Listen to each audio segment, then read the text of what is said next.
What's up, guys? This is Alex Martin, and this is the Content Creator Podcast, where I stimulate your mind and show you how to market your grind. And today, we're going to stimulate your mind. I got the legend, the icon, Freeway Rick Ross. How you doing today, bro? I'm good. How you? I'm good, bro. Can't complain.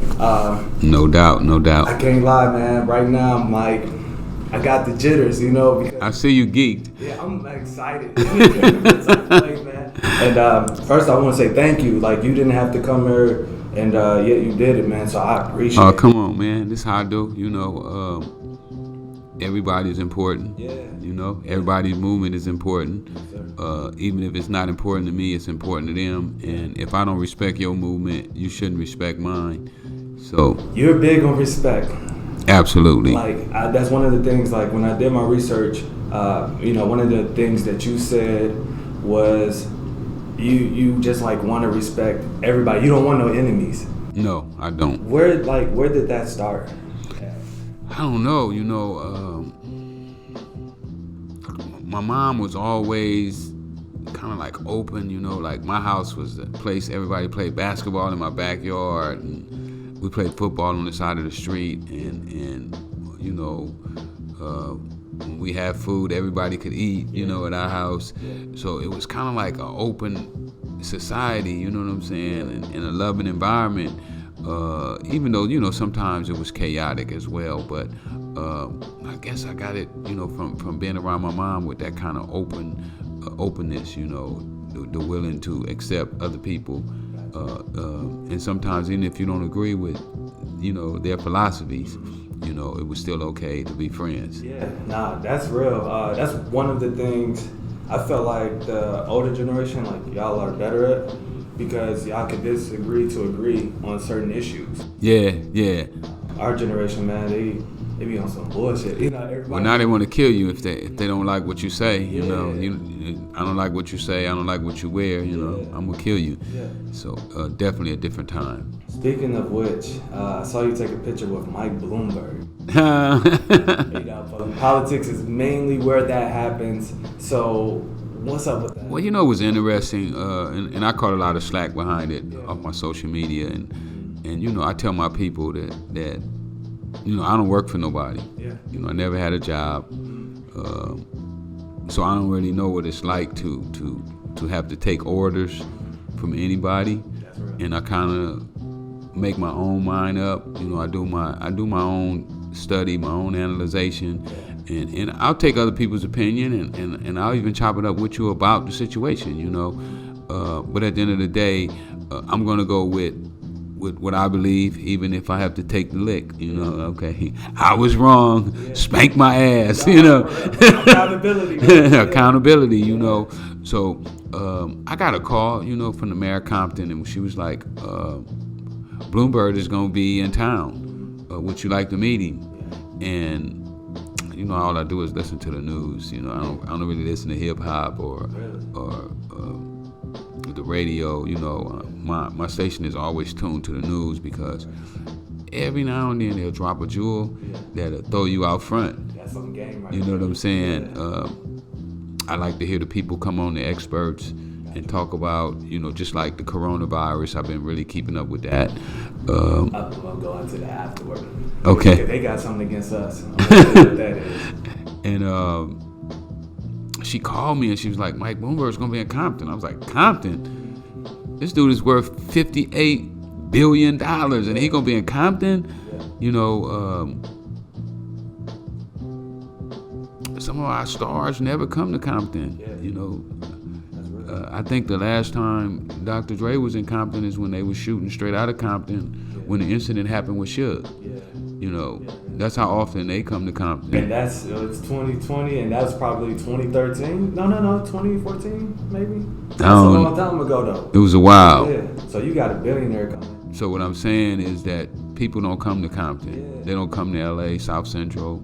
We just don't see those guys. Here, Mike Bloomberg, he's in Compton. You know, he's walking the streets. You know, like the same guy that I listened to on the radio was talking about, oh, I'm going to put money into the black community. Yeah. Nah, that's. I want to know, are you telling the truth? Yeah. Are you really going to put money in South Central? And if you are I'm the one that you should be going through. Yeah. You know, you should be talking to me about putting money into my community, because a lot of times they put money in, but they give it to the wrong people. Yes, you know what? It's funny you say that. I've worked with people with the same mindset as you. Independent, be your own boss. We don't allow no Red Cross, no nothing in between. Why should we? Yeah. When the people are saying that they want to do it, why shouldn't we go out and let them do it with us? Yeah. Somebody that the community trusts, Right. somebody who loves the community. I really love South Central. Yeah. You know, I love my people. Yeah. You know, I love all my followers on social media. You know, I guarantee you, you know, not one of them will ever tell you that they came up to me and told me that they follow me and I didn't, you know, give them a brother hug and, Yeah. you know, we go eat dinner together. Yeah. You know, they go to the arenas with me. Yeah. Because I don't feel that it's big me, little you. Yeah. You know what I'm saying? Nah, that's humble, man. I feel that we all equal and we all deserve the same amount of respect. Yeah. You know, and you know, and I understood the frisk and search. You know, can nobody can really talk about it more than I can. Yeah. I got the scars in my face that prove police brutality. All of this is from police brutality. Yeah. All these scars. You know, nobody on the street do that. Yeah. Police did that while I was handcuffed. So when you're talking about police brutality, I know police brutality too well. Matter of fact, I'm going to court right now. I was sitting in my car about 4 months ago. Me and my son was sitting in the car. One of my friends that came in, and he got one of those tickets where they give you the hotel and the car. You know how you buy those tickets online, and you don't know where your hotel is. Yeah. It's like the apps too nowadays. You got So, tonight. man, he got this hotel, Yeah. and when we pulled up, I was like, wow. You know, this looked like one of them spots. No, really? Yeah, but it was, you know, I mean, it was. But anyway, he goes to check in. I'm parked in the loading zone, and the cop pulls in with his lights out, and I swear it was people all over the place. Yeah. And this cop pulled right up to my car. Out of all the cars. Out of all the cars, all the people walking, Yeah. he pulled right up to us, and he walked up to my window and he asked me for my ID. I gave my ID. And my registration, insurance, everything, you know, because I'm straight. You know, I'm an auto dealer. And he was complaining about the car didn't have a plate on the front. So I said, oh, well, I'm a dealer and I don't have to have, I got a dealer plate on the back. Yeah. So my car don't have to have a plate on it. It don't have to be registered or nothing. Yeah. Here's my WIC card for the auction. And he takes it and he runs it. And then his partner comes over to my son and he's like, you on probation or parole? And my son was like, yeah. And instantly, everything changed. It was like, get out of the car. And I'm like, hold up. Yeah. Y'all got the right to demand him out, but you can't demand me out because I'm not on parole. Yeah. No, you get out of the car too, put his hand on his pistol. So I got out of the car, you know, because I know they will shoot us. Yeah. You know what I'm saying? Yeah, yeah. We know incidents that people have done nothing but wearing a hoodie, and I did have on a hoodie. Yeah. You know, I keep my hoodie on. Yeah. So I got out the car, and after I got out the car, he asked me to sit on the ground.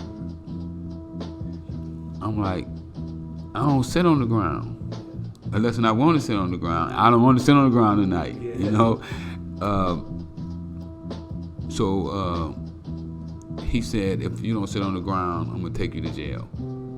And I said, well, you're going to have to take me to jail because you might take me down, but I ain't sitting down. Yeah. And when I said that, that's exactly what he did. He took me down. So they hit you with like evading arrest or? He charged me with obstruct. I'm charged right now. I'm going to court right now Yeah. with obstructing an investigation and resisting arrest. Yeah. So when you're talking about police brutality, I know it firsthand. I have my own task force, and these guys, 35 got suspended. I think 6 or 7 went to prison, you know, for civil rights violations, stealing money, planting drugs, lying on the witness stand, fabricating search warrants. So when you talk about corruption with police, I know it firsthand. I testified against those cops, you know, that one night they planted drugs on me, you know, they planted drugs on my girlfriend, my mom, they planted a gun at my mom's daycare center,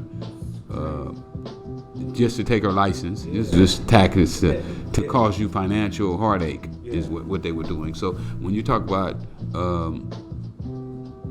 police brutality, I know it firsthand. But I also understand that everybody deserves a second chance. You know, we've all made mistakes. You know, I'm no longer a crack dealer, and I know that selling crack was probably one of the worst things I ever did before in my life. And I've done quite a few things. You know, I'm not a saint. But selling crack may have been the worst thing that I ever did, and the least thing that I'm find that I've done in my life, even though that gave me my notoriety, my fame, and all that. I know that so many other people suffered from me being able to drive a car with a nice paint job, or have wheels on it, or have some nice clothes, or have a house. Somebody else kid probably went hungry because the mom had spent the food stamps or whatever in order to facilitate this high. And I'm asking people to give me a second chance, you know. So if I want a second chance, shouldn't I allow other people to have a second chance? Nah, for sure.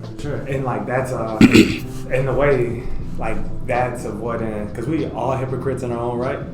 But it's like when you're mindful of it, I feel like self-awareness, I feel like that helps out a lot, to where you just like, you know, for you it's the second chance. For me, it's like being open to other people's opinions. It's like, you know, if I disagree with you, I don't have to,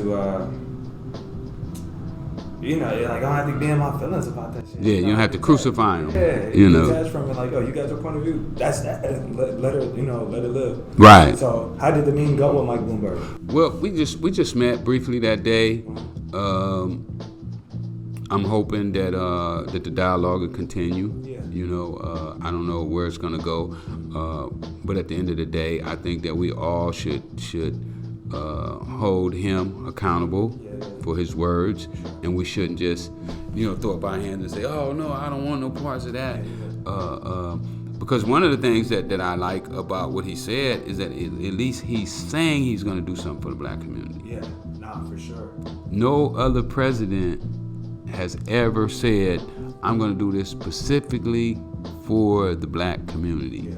Hasn't been done. Obama didn't do it. Yeah. Obama never said that he was going to do anything for the black community. And we love Obama. You know, we put him in presidency, but he never once committed a certain thing to the black community. And for Bloomberg to at least say it, maybe he won't do it. I'm not saying that he's going to do it. You know, I never said that. But I'm saying at least he said that he wanted to do it, and that he's going to do it. So with that, to me, is a step ahead of everybody else. Nah, I can feel that then. So the people on social media, y'all need to chill in the comment section. I've seen the comments. Y'all need to chill. Take a break. Well, you know what? And they have a right to voice their opinion. True. But what I would like for them to do is not only make an opinion, but also do the research to go with your opinion. Because now if you're basing your opinion on non-facts, then it's just an opinion. And opinions don't really mean much without the research and the facts to go behind it. So I would prefer for my people to do the research, and then on top of that, let's hold him accountable, because he may win the presidency. You know, I think they say he spent already $170 million, more than everybody. And Trump can't keep up with him, because, you know, he said Trump ain't a real billionaire. Yeah, he said, what was it? They was talking to him about the Twitter deal. Yeah. Twitter exchange that they had, and, you know, they asked him, and he said, you know, do you think it's fair? I'm paraphrasing. You know, do you think it's right to argue in public with, you know, for kids to see two billionaires arguing in public? And he went, who's the other billionaire? Well, you know, he's not the only one that said Trump is not a billionaire. Yeah, you know, my guy that owns Virgin Records, I can't think of his name right now. Richard Branson also said that he's not a billionaire, and he makes billionaires look bad. Yo, I like that. Speaking of billionaire status, as you move, you know, and I'm structuring it the right way. You were considered a billionaire at one point in time. Yeah, some people say that. Yeah. How was that, like, when you were, like, in a time period? Well, you know what? When I was selling cocaine, I loved it. You know, I was willing to die for it, kill for it. But I was lost. You know what I'm saying? I wasn't in my right mind, because had I been in my right mind, I could have taken what I had and not only set myself up, but so many other people. Were you like ever like counting like how much money was coming in? Because I know for me personally, like I set a number for me. At one point in my life, I want to make $50 million. I don't know how it's gonna happen. I hope that it's tech. You know? So, like, was there ever a number like growing up? My number will change. You know, when I first started selling drugs, I wanted to make $5,000. Really? That was my goal. And once you exceeded I just wanted to put some wheels on my car, get my car painted, and I was gonna be good with that. So, did you always have the entrepreneurial mindset? I guess I always did, but I didn't really know what an entrepreneur was. You know, I grew up in a poor house, you know, single family, you know, only the moms. And my mom knew nothing about business. You know, she didn't know about structuring a business, how to start a business. But, you know, even when I was a kid, I used to organize car washes with all my friends. I would cut the grass. I used to hustle bottles, cans. So I guess I've always had the entrepreneur skill. But I never knew how to channel those energies into what I eventually learned how to channel it into. So now you're doing the pen, not the pens, but you're in the marijuana industry. Yes, I'm going to be the king of marijuana. I plan on being the biggest marijuana dealer in the whole country. That's my goal. I don't have a number of how much money I want to make. I don't even care about the money. I just want to be the biggest. I just want to dominate the industry. I want my brand to be the biggest brand in the industry. And it's LA Kingpins, right? Yeah, LA Kingpin. How long you had this going, you know? And what made you even jump into the industry? It was a long story, man. I just got off parole, and I wasn't doing well financially. I was getting eviction notices on my door because I was paying half my rent and couldn't pay the other half, and sometimes I'd be $200 short, and sometimes I'd be $700 short, and I just wasn't in a space that I wanted to be in, you know, financially. And one of my guys came by, you know, to celebrate with me the day I got off parole, and a white guy out of Ohio named Matt, and he's a stoner. He's a real stoner. I'm talking about a real stoner. When you see stoner, he's a real stoner. So he came by and he was like, "Man, I'm going to San Bernardino to the High Times event. You ought to ride with me. You on parole? Come and celebrate. Smoke a joint." And I was like, "Man, I ain't smoking no weed." And because I hadn't smoked weed since the early '80s, you know.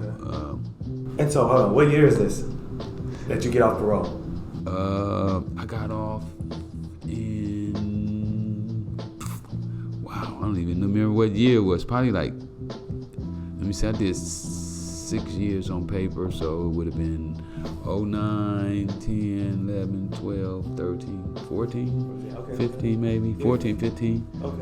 So he talks me into going to the event with him. He's like, "Man, I bet you'll sell a lot of books out there."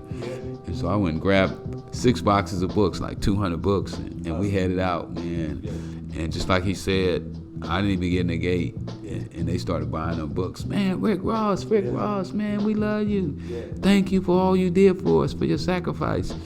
And basically they were saying that with me exposing the CIA's actions in the cocaine also helped make marijuana legal in California. So they just showed me so much love, man. It was like this new environment that I never saw before. I never saw people with like trash bags of marijuana, big jars of marijuana like this big, just sitting on the table in the open, and then the cops are walking by protecting it, and people are smoking weed, and man, they was giving me like, I was tripping, right? Because I don't even know that I'm going, but then there's people here like, "Man, I made this popsicle for you, it's vegan. I made this sucker for you, it's vegan. I made this candy bar for you, it's vegan." And I was like, wow, this is the kind of love I'm gonna get. So, they bought all the books, so I didn't have to carry no boxes outside. I had a big wad of money, and man, dudes was coming up with money, wads of money like this, like we used to have when we sold cocaine, and I was like, man, I want some of this. I can feel that. Yeah. So when I went home that night, I called my brothers, and I was like, man, y'all didn't tell me about this, man. Because at that time, what I noticed, I had never even noticed that it was a marijuana industry. You know, because I was kind of like, you know, it's kind of like when your tunnel vision, and my vision was to get off parole because I had a PO from hell. This guy was trying to send me back for everything. So I know what I had done is I had done just what I was supposed to do to get off parole. And I also kind of felt like, you know, getting into marijuana would be a stepping stone of me going back to selling cocaine. But then what I realized is that I had already committed to myself that I was never going to sell cocaine again, so I didn't have to worry about that. You know, that was already established. That's over with. So no matter what happens, you're not going back. But then I was like, it's legal. Rick, it's legal, Rick. You can get a license. You're going to have a permit. You know, you get to ride around with the paperwork. So I jumped in, man. I started with $500, and I did pretty good. I did pretty good. I got up to. They stopped me on the highway one day. I was going up to the mountains to buy marijuana, and they stopped me. I had $105,000 in the car. The police took my money. But I started to do really, really well in the industry. I saw the similarities between the marijuana and my skills that I use in the cocaine business. So if you had to give advice to people right now, like mindset-wise, what would it be as far as like applying it to the industry? Well, with any business that you go into, you want to be focused. You want to have tunnel vision. At least during the time that you're doing whatever it is that you're trying to do. You know, you want to be focused right into that. You don't want to. I mean, let's use boxing for instance, because you know I'm working with. A matter of fact, we got a fighter fighting tonight. Saul Rodriguez is one of my guys. I've been working with Saul since he was 16. I went to a fight and he was 16 years old. He came up to me and he was like, "Man, you should be managing me. I'm gonna be the champ." And I was like, "This little boy, get out of here." And here I am now in Dallas. He's the main event tonight. But you have to really be focused on whatever it is you're going to do, because if you don't want to be the best, then you just want to be mediocre. And if you're mediocre, you're going to get mediocre pay. Facts. But if you're great, you know, why? I just do so much studying. You know, I study like Michael Jordan. Why was Michael Jordan getting $45 million a year? And then they got another guy who's only getting $500,000. Was Michael that much better than this guy that he should get what?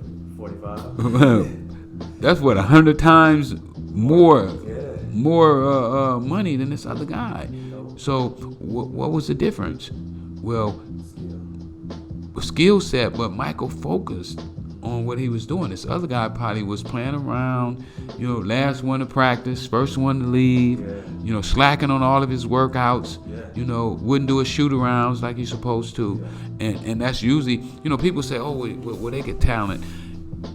Well, my teacher says that the talented guys are always first to practice and the last to leave. So maybe work ethic and talent goes together. You know what I'm saying? Maybe there's something that can't be separated. You know, because I hear people all the time arguing. You know, oh well, he's just a natural. Well, somebody what I would call a natural is a guy who never picked up a ball before and comes on the court and totally dominates. I never saw that before. Nah, this is facts. He's talking about LeBron and how much he invests in his body, and you know, it's 100. Well, at least they say like millions he spends on his body. But, you know, the guys like that, they put that time in. You know, even like listening to you talk earlier, you do your research. You have to do your research. I mean, without research and without knowledge, and applying it. you're gonna suffer. Yeah. You know. And I had struggled with that for so long, man. It like literally, I'll be a big reader, but I wouldn't apply it. Yeah, you gotta apply it. You know, in one of my most favorite articles in LA Magazine, they did an article on me, and it's called Rick Ross is Dreaming. Yeah. You gotta read that article one day. I was in prison with a life sentence, and a guy comes up and visits me, and he's talking about me reading these books, this Get Rich. I mean, I really didn't have no option. I had a life sentence without the possibility of parole. They telling me I'm never going home again. Yeah. And I started reading these books, and he calls them the Get Rich Quick genre. You know, what the mind of a man can believe, the body can achieve. Yeah. And he said that I was testing out their plausibility, and you know, I didn't know what plausibility meant. So I went and looked it up in the dictionary, and plausibility means that I was checking to see if they really worked. And that's what happens with us. We don't check the plausibility. We just take our opinion and run with it. I believe that everything that we do, everything that we hear should be tested. One of my favorite books, Think and Grow Rich, he talks about having an open mind. Yeah. You know, can you open your mind up to accept new things? He asked me a question one day. I read the book like 25 times too.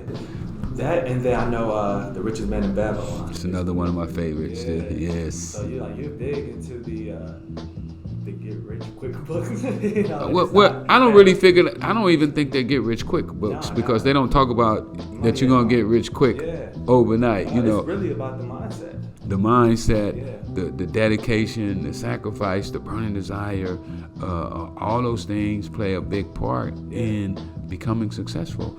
And so often, people think that when they see somebody like a Michael Bloomberg, that he was lucky. Yeah.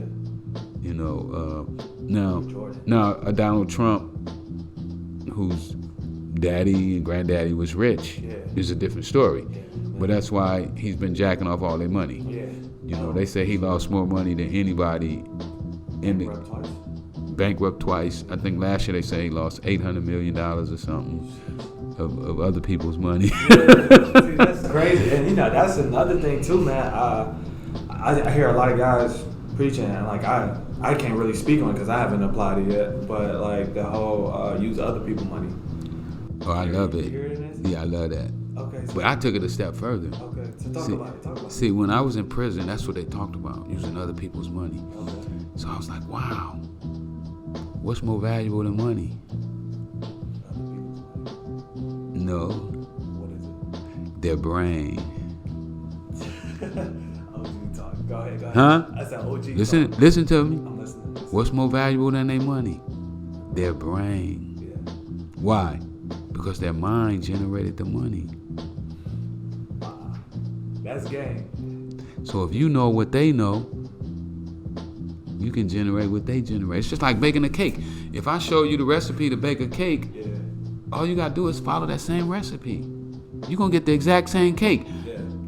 As long as you keep it in the oven just the same amount of time. Now don't keep it in there 10 minutes longer, because you might burn that thing. Don't take it out early.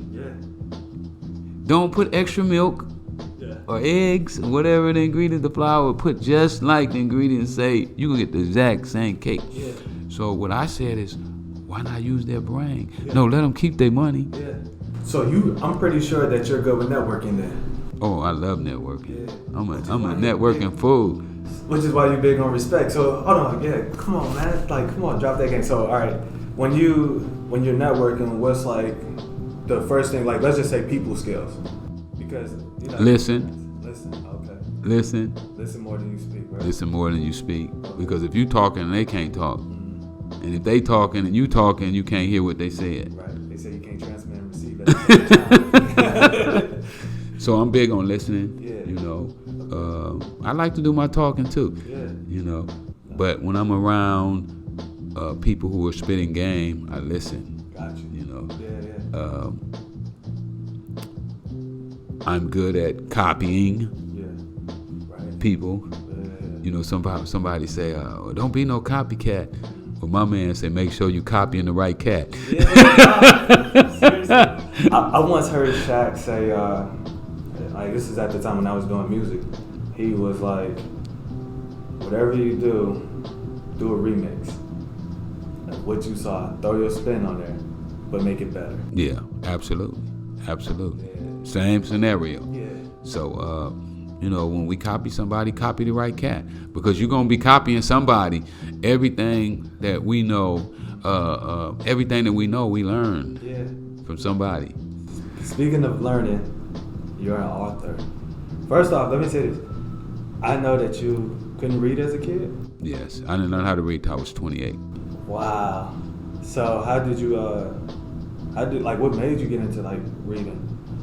Well, I was in prison and they told me that I was never going home again. Yeah. And there was some old cats, you know what I'm saying, that was jailhouse lawyers, and they was like, man, you count on your lawyer to get you out? Yeah. And I was like, yeah, I got a good lawyer, man. He went to Harvard University, top of his class, and I'm paying him well. Yeah. He's like, man, that dude got kids. I was like, yeah. You think he care more about you than his kids? I was like, nah, I know better than that. He got a wife. Yeah, he got a wife, man. You think he care more about you than his wife? I was like, nah. He got a practice?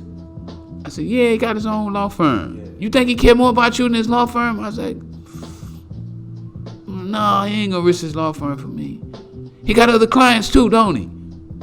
Now, he might care more about you than his other clients, but he don't care more about you than all his other clients put together. Yeah. I was like, no, you right. They're like, so you think he wants you out of jail better than you should want yourself out of jail? And I was like, no, you right. Yeah. I better get on my studies. So I went to work, Marcelli made me some cue cards so I could learn how to read. I got me a brand new dictionary, one of them nice pretty ones, and I like to have it around, and everybody would come and, man, let me see your dictionary. And I was highlighting it, and first book I ever read was Malcolm X. And when I read Malcolm X's book, I saw that he couldn't read either. So then I felt kind of good, like, damn, Malcolm X, one of the baddest dudes that ever lived, and he couldn't read either. He taught himself how to read in jail. Yeah. And then when I was reading the book, he talked about, if you lock us up, we're going to learn how to read and write. Yeah. So I saw myself in Malcolm, so he kind of like gave me courage to go forward, to go hard. And I saw that I could do what Malcolm did. Yeah. And I just started. I just went to work, man. But that's how I started reading. Okay. So then you start writing books. You're a legit author, man. Yeah, man. It was the book came about because all the youngsters used to come to me and ask me for game.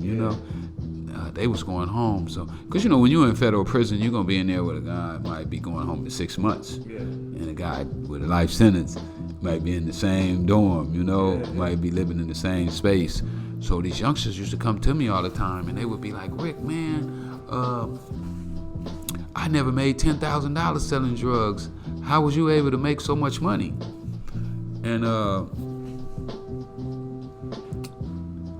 I would just give them game, like, look, man, I took all my money and reinvested it back into my sack. Yeah.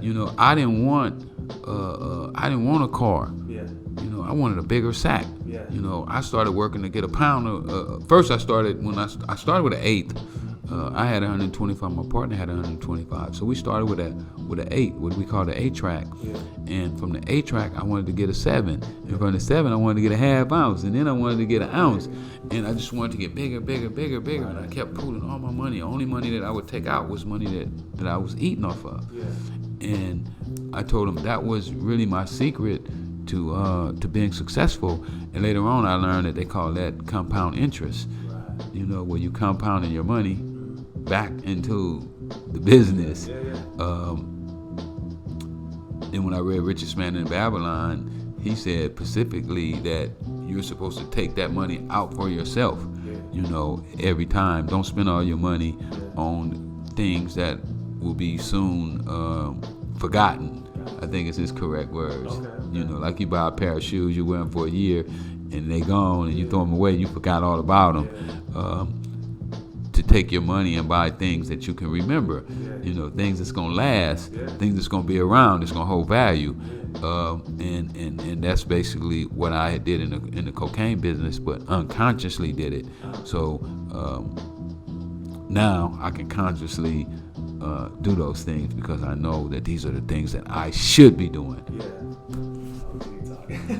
Hey, you know, I try to lace these dudes. You know, I spoke at the high school the other day, and a lot of the kids, they saw me on Vlad TV, so they was like, man, I saw you on Vlad. And I said, did you hear me when I told Vlad the only reason I talked to him is because y'all listen? Because if he wasn't teaching, he wasn't allowing me to teach y'all. Because really, I should have a reality show right now.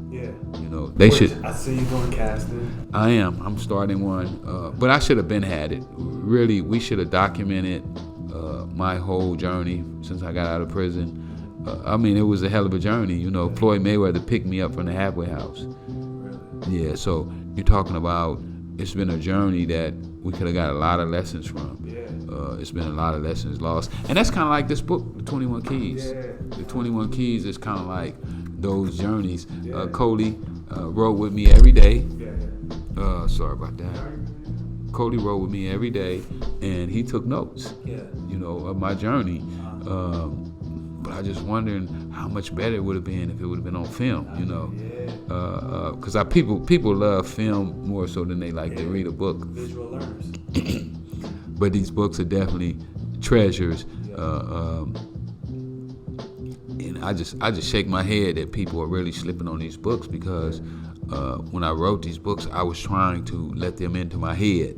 You know, I wanted them to know my mindset. Like I told you before, will you take the money or the brain? That's the biggest gem, man. Well, you know, in The Richest Man in Babylon, he talks about it. He has a story where this father sends his son out to be a man, and he gives him 2 bags of gold, and he gives him some clay tablets. And when the son comes back, the son gives him back his 2 bags. He gave him back 3 bags of gold.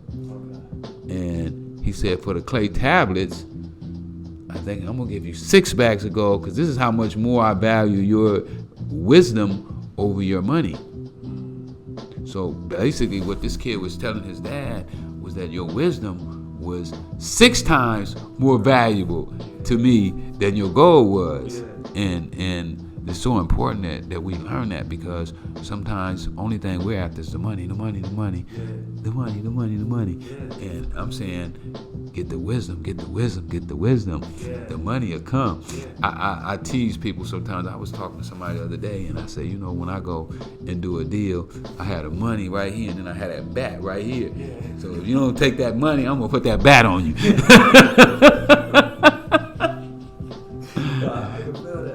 I'm working on some major marijuana deals right now, and I'm gonna put this bat on them. If they don't take this money, I'm gonna put that bat on them. So we have to be in a position of power. You know, so often we work from a position of weakness instead of a position of strength. And I want our people to become powerful and strong. And you know, I hate yesterday. You know, when I spoke to the kids, I should have ended it with. Come and help me. I need help. You know, will you help me? Will you come and be a part of this movement and show the world that we can do anything? That's real.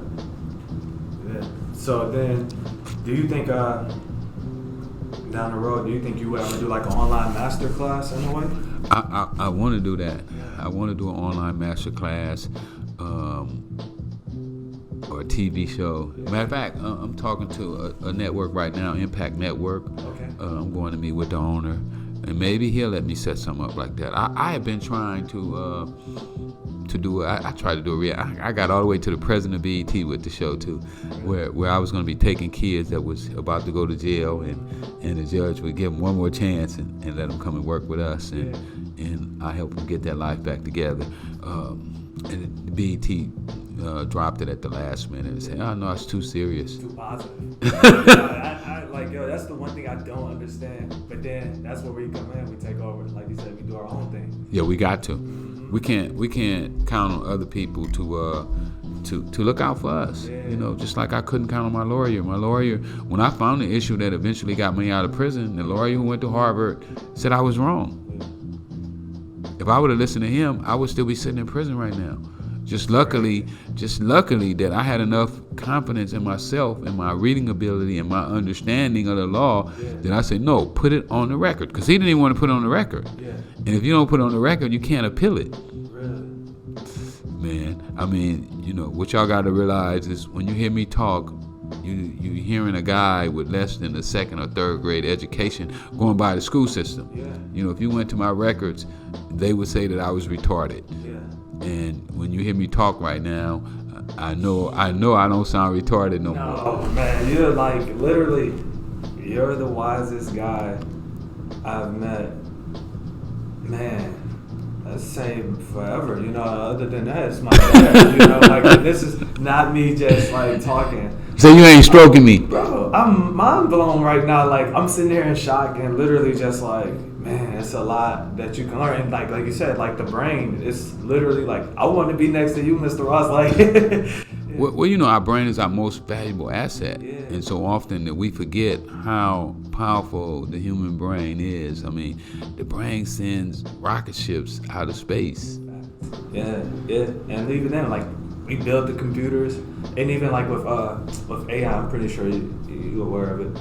With AI, like as much as people deem it as a danger to us, we can still outthink that. Yeah. We put our minds to it. Absolutely. You know, and so that's, I don't know, Mr. Ross, like, yo, you dropping some gems. Well, you know, I just wanted to share, you know, some things with you. You know, you're a young brother, and I feel that my wisdom could also assist you one day in your journey. Look, I got the book yesterday, and I'm going to apply this.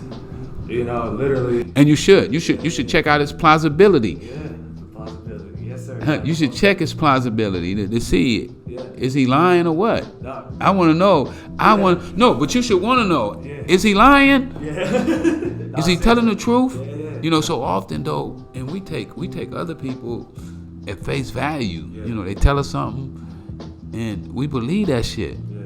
This is true. And we support them. Yeah. And that's only because we too lazy to like, you know, to do the research. Yeah, nah, that's crazy. And even then, so it's like, I don't know, man. Like Mr. Ross, you keep coming with content. So like, what's like in the near future? What other things we got going on? Well, you know, my main thing right now, the low hanging fruit, is the marijuana industry. Yeah.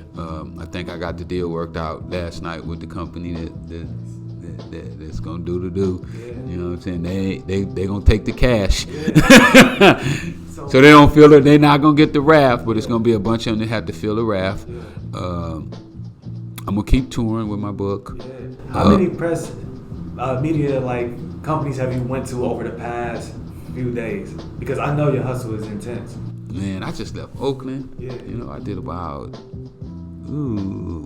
8 or 9 in Oakland. Jeez. So like with your energy, do you do any coffee? No, I don't do coffee. I'm on vitamin D right now. I'm also studying with the brain surgeon right now, so don't be surprised if you see me in the surgery room one day doing brain surgery. That's dope, man. Yeah, I'm putting together a thing right now with one of the top brain surgeons in the world. He also thinks that he's going to be the one to come up with the cure for, what's the name of this disease? Coronavirus? Really? Yeah, he thinks he's going to be the one. Wow. He says that he can kill anything. Man, yeah, that's crazy. Speaking of the coronavirus, yesterday, man, I hopped on Twitter and I see the CDC. A way to avoid getting the coronavirus. Guess what they want us to do? What's that? I'm not making this up. They want us to shave our beards in order to avoid getting the coronavirus. This is something they literally tweeted. What does a beard have to do with? In my head, I go, is this overhyped, you know? Yeah. Well.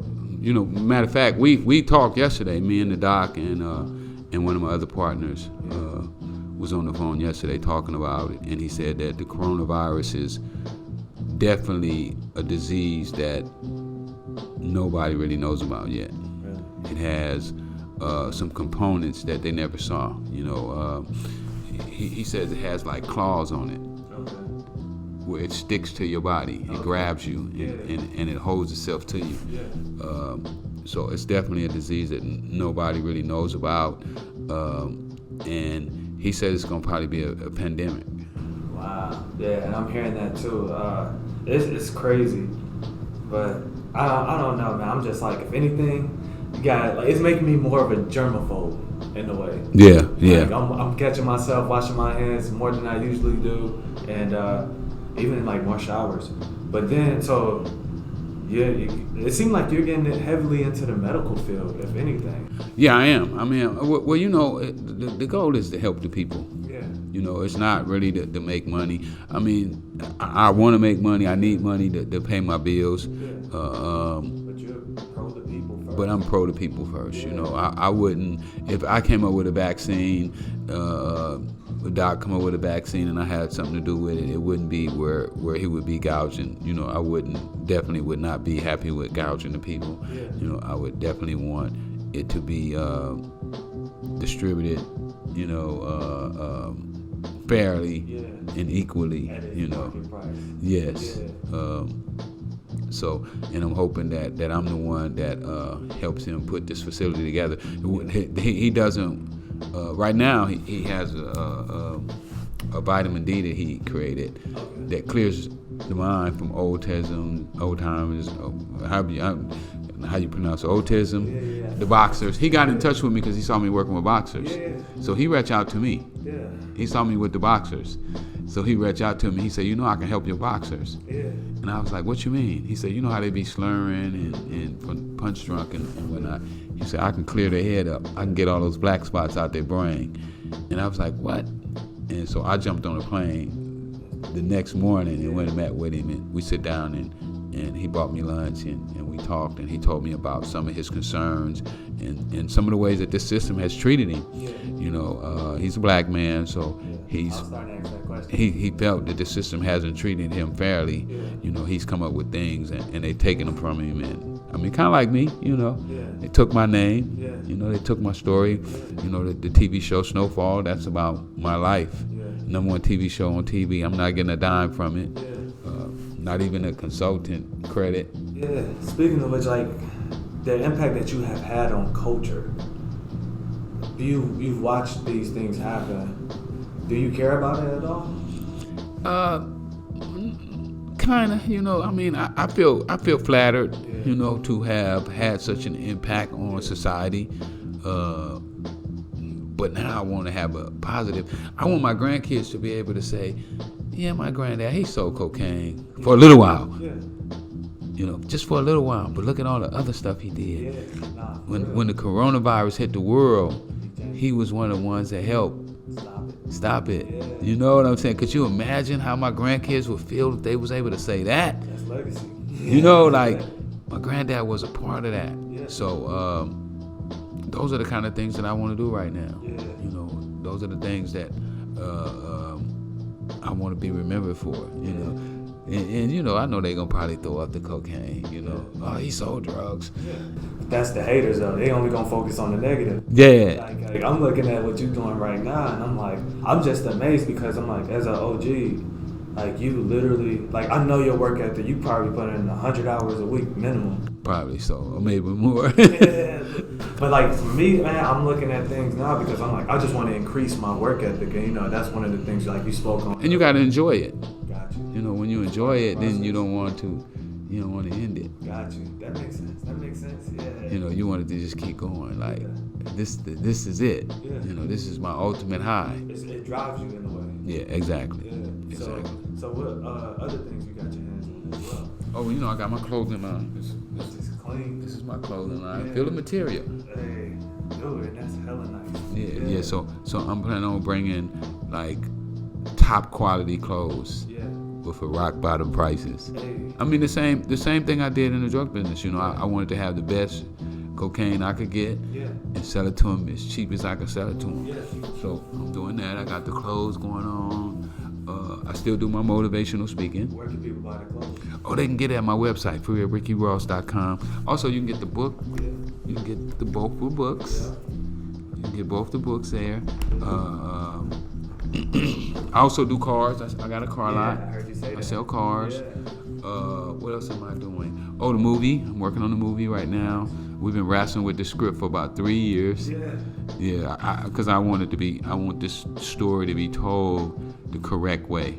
I don't want no more Snowfall bullshit out, you know, where they glamorizing and making it look good and not giving people the facts.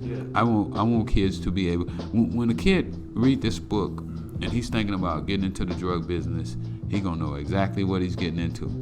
He gonna know the ins and outs, what's gonna happen at the end of the rainbow. You know, because a lot of times they think at the end of the rainbow is a rap record. You know, with Universal or Def Jam is gonna sign you. You know, so I want them to know. You know, that it could be some handcuffs, some cufflinks. You know, at the end of the rainbow for you. So I'm doing that. What else am I doing?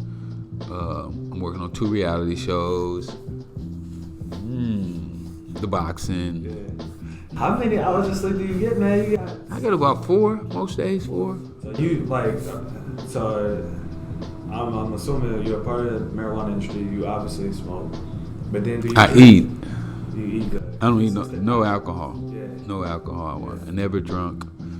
You know, every now and then I have an occasional drink, maybe twice a year. You know, I might drink some champagne, a little wine. But no, not a drinker. You know, drinking killed too many of my uncles and cousins and so forth. So, no, I'm not a drinker at all. And the only vitamins I'm taking right now is vitamin D. I'm a vegan, though. You know, I've been a vegan for 30 years. What made you switch? I found out I didn't eat meat to live.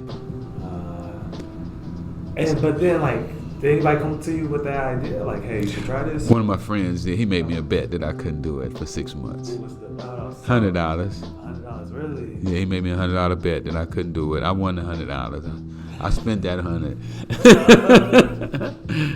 And when I went back to eat meat, I got sick. Gotcha. So I might as well stay on the path. Might as well stay where I'm at. I'm getting everything I need. I don't feel any different. Hustling harder than. And he gave me a book too called "Do You Live to Eat or Eat to Live?" And in that book, I saw that there was people that wanted me to eat meat who really didn't care about me. Gotcha. And that's the corporate. Yeah, that's crazy, man. So, do you think because by you being in health, do you ever think you would do a food product? Oh, I definitely want to do food products. Absolutely. I mean, everything that they do, I want to have a part in it. Because we should have alternatives. You know, we should have choices. And even growing up, I grew up in Detroit. So growing up in the hood, you just you don't know. You don't know your choices. Yeah. If you don't know you have choices, then you don't have a choice. Yeah, facts. And if you never exercise your choice, then you don't have a choice. Yeah, I hope y'all listening because this man is giving game. He's giving it casually. I try to, man. But we have to exercise our choices. You know, if you smoke cigarettes and you think that you could quit or you don't need cigarettes, then you have to try it one day. You know, and see if you can quit. Nah, seriously, that's one of my things now. I'm for me, it's drinking. I'm gonna tap out. You know, my goal is to do. Literally, my birthday is May 9th, so the goal is just to tap out, man. And by then, I want to. You tapped out already? Nah, yeah, I made up my mind. Today I made up my mind. Yes, sir. Yep. Why leave something for tomorrow that you could do today? That's that procrastination side. Yeah. You can't be a procrastinator. Yeah. Nah, that's real. My man in The Richest Man in Babylon, he said procrastination has killed so many men's dreams. Yeah. Nah, seriously. And I can see it, man. And even then, like, even listening to you talk, it's like, I picture you a go-getter. Whatever you see, like, that interests you, I go for it. Yeah, I go for it. I don't wait. Yeah. Why wait? Yeah. Why wait till tomorrow? And so, like, with that, what's like the next big thing that you're like totally like? Because I know it's a big goal in mind. Well, I mean, working with the doc is big. Yeah. You know, he's talking about helping people with old timers, with football players, with the black spots. Yeah. And then if he comes up with a cure for this coronavirus, I mean, that stuff is like, you really can't get no bigger than that. Yeah, you know. But I wouldn't be surprised, you know, if people see me maybe on a basketball team or football team or something like that. There, I could see those things. So maybe I don't know. Maybe I buy Apple or Microsoft too. Yeah. You know, while I'm buying stuff, I just might go and buy those companies up as well, because I study corporate takeovers. So I want to take over a couple of big companies, just to show people, look, man, this game it's like playing Monopoly, man. It's all fake. They just keep printing it. You know, that money don't really have no value, no way. That's serious. So, wrapping it up, if you could give people 5 things to walk away with, game-wise. I'm gonna give them some straight game. Okay. Think and Grow Rich by Napoleon Hill. As a Man Think by James Allen. Richest Man in Babylon by George Classy. Freeway Rick Ross, Untold Autobiography. Yeah. Ricky Ross, 21 Keys to Success. Go get them. Get that, y'all.